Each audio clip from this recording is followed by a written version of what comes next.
यह एक काफी पुरानी बहस है कि सहवास के वक्त स्त्री और पुरुष में से कौन ज्यादा आनंद उठाता है।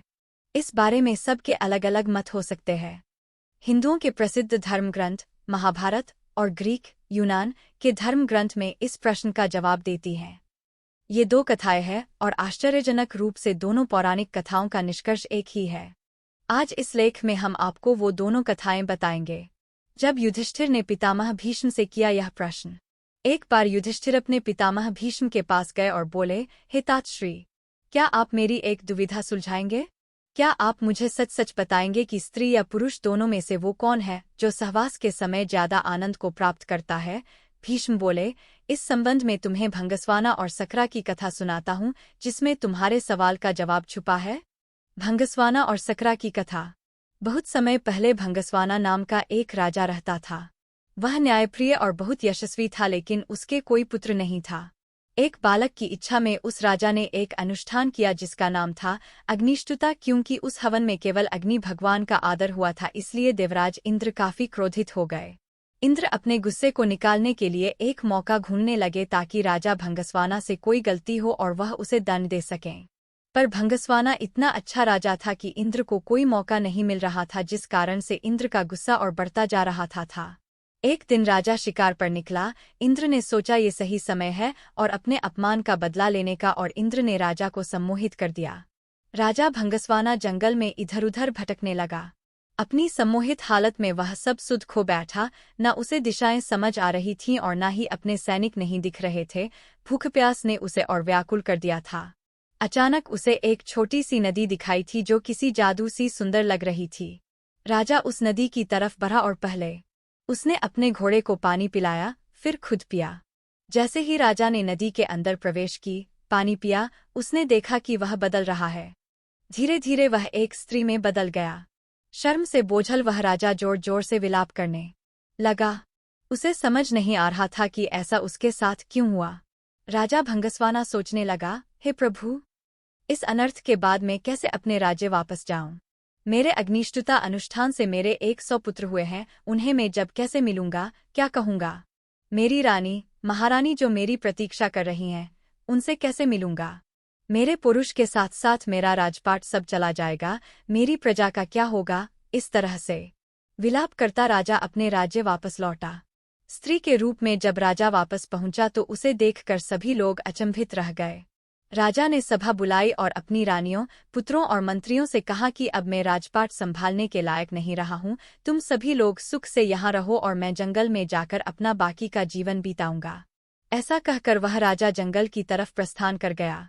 वहां जाकर वह स्त्री रूप में एक तपस्वी के आश्रम में रहने लगी, जिनसे उसने कई पुत्रों को जन्म दिया। उन पुत्रों को वह अपने पुराने राज्य ले गई और अपने पुराने बच्चों से बोली, तुम मेरे पुत्र हो जब मैं एक पुरुष था, ये मेरे पुत्र है जब मैं एक स्त्री हूँ। मेरे राज्य को मिलकर भाइयों की तरह संभालो। सभी भाई मिलकर रहने लगे। सबको सुख से जीवन व्यतीत करता देख देवराज इंद्र और ज्यादा क्रोधित हो जाए और उनमें बदले की भावना फिर जागने लगी। इंद्र सोचने लगा कि ऐसा लगता है कि राजा को स्त्री में बदलकर मैंने उसके साथ बुरे की जगह अच्छा कर दिया है। ऐसा कहकर इंद्र ने एक ब्राह्मण का रूप धारा और पहुंच गया राजा भंगस्वाना के राज्य में। वहां जाकर उसने सभी राजकुमारों के कान भरने शुरू कर दिए। इंद्र के भड़काने की वजह से सभी भाई आपस में लड़ पड़े और एक दूसरे को मार डाला। जैसे ही भंगस्वाना को इस बात का पता चला, वह शोकाकुल हो गया। ब्राह्मण के रूप में इंद्र राजा के पास पहुंचा और पूछा कि वह क्यों रो रही है। भंगस्वाना ने रोते रोते पूरी घटना इंद्र को बताई तो इंद्र ने अपना असली रूप दिखाकर राजा को उसकी गलती के बारे में बताया। इंद्र ने कहा, क्योंकि तुमने सिर्फ अग्नि को पूजा और मेरा अनादर किया, इसलिए मैंने तुम्हारे साथ यह खेल रचा।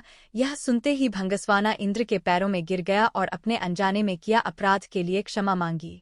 राजा की ऐसी दयनीय दशा देखकर इंद्र को दया आ गई। इंद्र ने राजा को माफ करते हुए अपने पुत्रों को जीवित करवाने का वरदान दिया।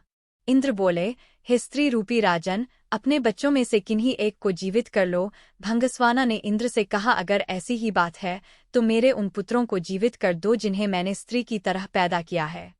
हैरान होते हुए इंद्र ने इसका कारण पूछा तो राजा ने जवाब दिया, हे इंद्र, एक स्त्री का प्रेम एक पुरुष के प्रेम से बहुत अधिक होता है, इसीलिए मैं अपनी कोख से जन्मे बालकों का जीवनदान मांगती हूँ। भीष्म ने इस कथा को आगे बढ़ाते हुए युधिष्ठिर को कहा कि इंद्र यह सब सुनकर प्रसन्न हो गए और उन्होंने राजा के सभी पुत्रों को जीवित कर दिया। उसके बाद इंद्र ने राजा को दोबारा पुरुष रूप देने की बात की। इंद्र बोले, तुमसे खुश होकर हे भंगस्वाना, मैं तुम्हें वापस पुरुष बनाना चाहता हूँ, पर राजा ने साफ मना कर दिया। स्त्री रूपी भंगस्वाना बोला, हे देवराज इंद्र, मैं स्त्री रूप में ही खुश हूँ और स्त्री ही रहना चाहता हूँ। यह सुनकर इंद्र उत्सुक हो गए और पूछ बैठे कि ऐसा क्यों राजन, क्या तुम वापस पुरुष बनकर अपना राजपाट नहीं संभालना चाहते? भंगस्वाना बोला, क्योंकि सहवास के समय स्त्री को पुरुष से कई गुना ज्यादा आनंद, तृप्ति और सुख मिलता है, इसलिए मैं स्त्री ही रहना चाहूंगा। इंद्र ने तथास्तु कहा और वहां से प्रस्थान किया। भीष्म बोले, हे युधिष्ठिर, यह बात स्पष्ट है कि स्त्री को सहवास के समय पुरुष से ज्यादा सुख मिलता है। ऐसी ही एक कहानी का वर्णन ग्रीक धर्म ग्रंथों में है। ग्रीक माइथोलॉजी, तिरेसियास की कहानी। तिरेसियास नाम का एक राजा अपने युवा दिनों में एक बार जंगल में शिकार करने गया। वहां उसने 2 सांपों को क्रिया करते समय लिपटे हुए देखा। तिरेसियास को ना जाने क्या सूझा, उसने अपने सिपाहियों की मदद से उन विशाल सांपों को अलग करवा दिया। ऐसा करवाते ही उसे श्राप मिला कि उसका पुरुष चला जाएगा और वह एक महिला में तब्दील हो गया। उन सांपों का क्या हुआ इस बारे में कुछ पता नहीं है। कई साल बाद तिरेसियास अपने स्त्री रूप में दोबारा उसी जंगल से गुजरा।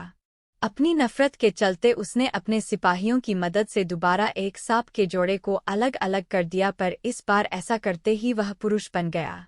अब वह अपनी तरह का एक ऐसा अकेला व्यक्ति था जिसने स्त्री और पुरुष दोनों का जीवन जिया था। उसी समय ग्रीक भगवान जियुस और उनकी पत्नी हीरा में विवाद चल रहा था कि सहवास में कौन ज्यादा एंजॉय करता है, स्त्री या पुरुष। उन्होंने तिरेसियास को बुलावा भेजा। तिरेसियास ने जियुस और हीरा के सवाल का एकदम सीधा और सटीक जवाब दिया, महिलाएं पुरुषों से 9 गुना ज्यादा सहवास का आनंद उठती हैं। इस जवाब से हीरा बहुत नाराज हो गईं और उन्होंने तिरेसियास पर ऐसा वार किया कि वह अंधा हो गया। जियुस अपने आप को तिरेसियास के अंधेपन के लिए जिम्मेदार मानने लगे और उन्होंने उसको भविष्य देखने का वरदान दिया। लगभग दुनिया की हर संस्कृति में ऐसे देवी देवता हैं जो स्त्री पुरुष का संबंध खूबसूरती से दर्शाते हैं। भारत में ऐसी प्रतिमा है अर्धनारीश्वर की। अर्धनारीश्वर का अर्थ यह हुआ कि आपका ही आधा व्यक्तित्व आपकी पत्नी और आपका ही आधा व्यक्तित्व आपका पति हो जाता है। आपकी ही आधी ऊर्जा स्त्रैण और आधी पुरुष हो जाती है, और तब इन दोनों के बीच जो रस और लीनता पैदा होती है, उस शक्ति का कहीं कोई विसर्जन नहीं होता।